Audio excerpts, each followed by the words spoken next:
Bonjour, bonsoir, selon l'heure à laquelle tu regardes cette vidéo. Aujourd'hui, on va parler des méthodes qui te permettent de demander un visa à l'ambassade de l'Allemagne, peu importe le pays dans lequel tu te trouves, en au plus 3 mois seulement. Donc, si tu veux tout savoir par rapport à ces méthodes, reste scotché jusqu'à la fin.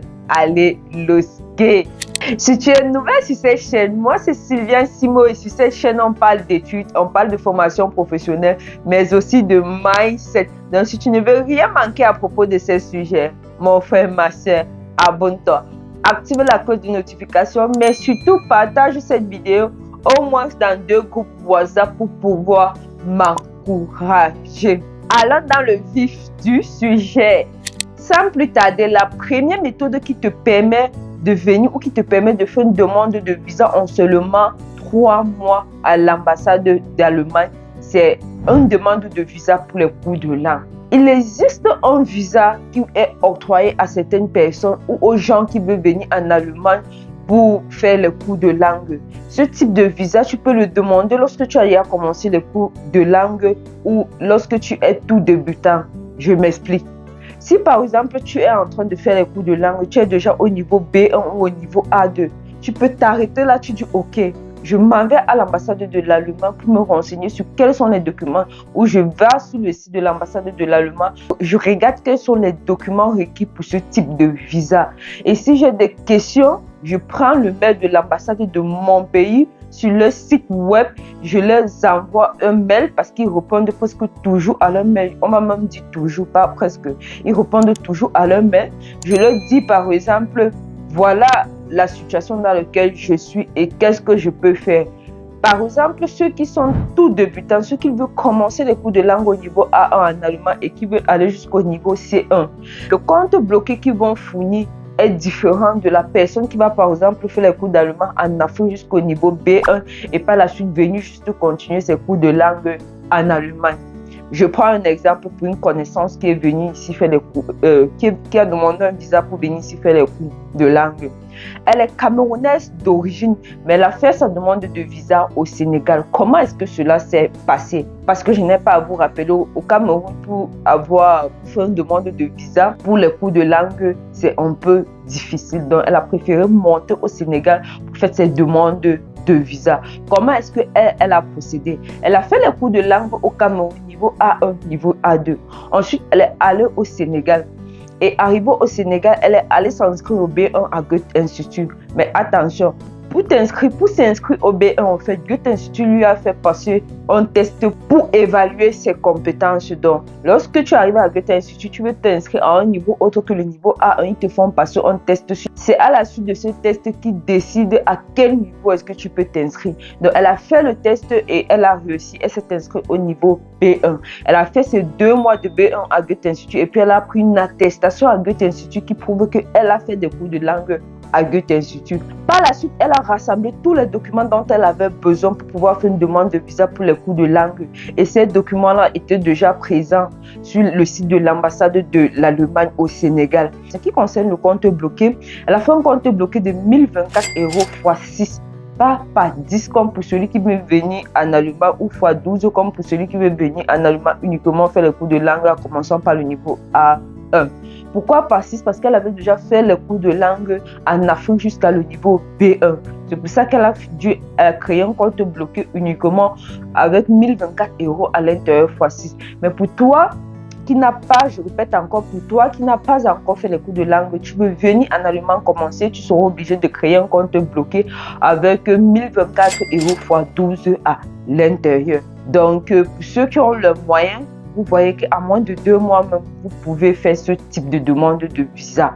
Le deuxième type de visa, c'est le visa être au pair en Allemagne. Au Cameroun, par exemple, je prends toujours l'exemple sur le Cameroun parce que c'est mon pays d'origine, c'est le continent, mon frère. Au Cameroun, par exemple, ce type de visa, c'est un peu aussi difficile de l'obtenir. Si tu es une fille ou un garçon, tu es au Cameroun, tu as moins de 26 ans, tu veux venir en Allemagne pour être au pair dans une famille, c'est un peu difficile qu'on te donne ce type de visa. Je vais décrire c'est quoi au pair parce qu'il y a toujours des nouvelles personnes qui arrivent sur la chaîne et ils ont besoin de ces explications.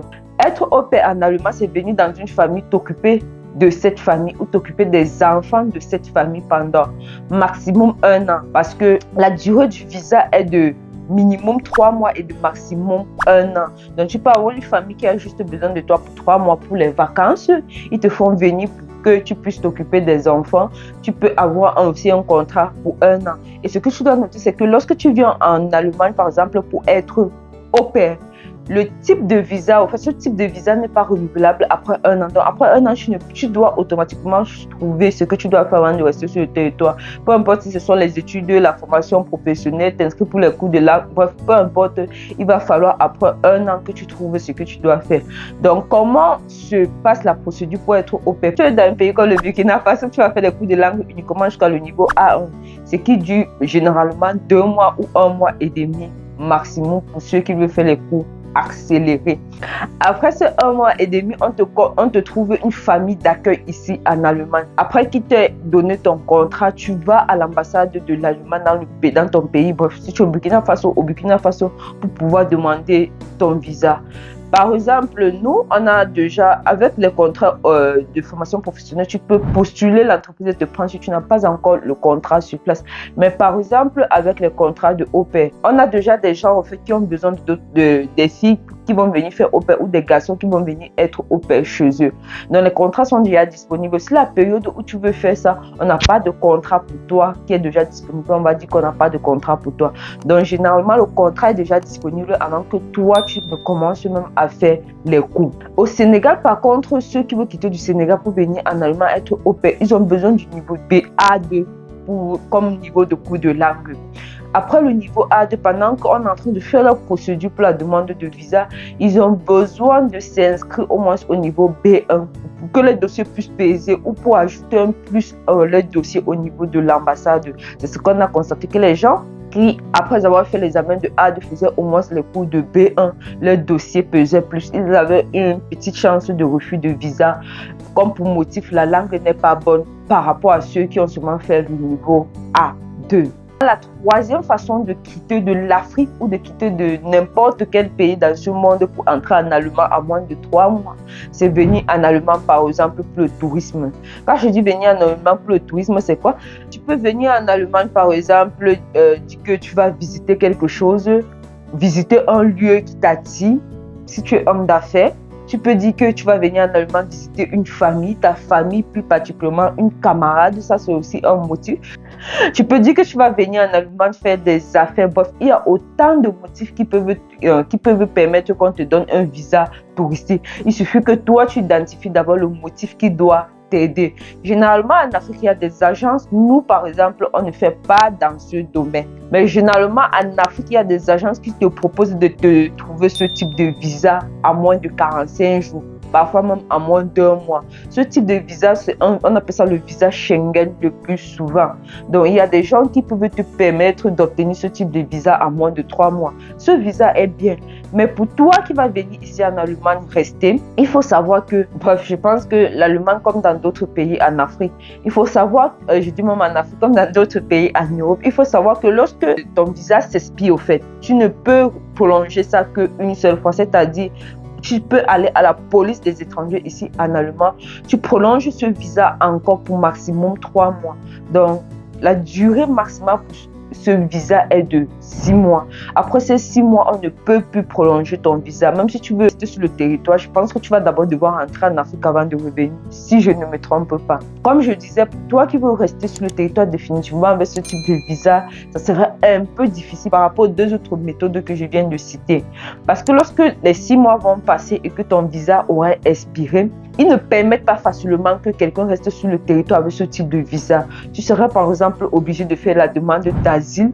Si tu réussis à obtenir ta demande d'asile, ça c'est bien. Mais si tu ne réussis pas à obtenir ta demande d'asile, je t'assure que tu vas rester sur le territoire en tant que sans-papier pendant un bon bout de temps. C'est vrai.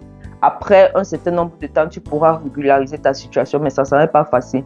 Lorsque tu es sans papier en Europe, d'après ce que je vois, soit tu ne peux travailler qu'avec des papiers de quelqu'un, et si ce n'est pas quelqu'un de confiance, il va te frapper. Soit tu vas rester là, heureux, faire des petits jobs qui ne vont pas rapporter grand-chose. Et rares sont les gens qui vont être gentils et t'employer à travers ces petits jobs-là, parce que eux, ils sont en train de courir un risque en employant un sans-papier.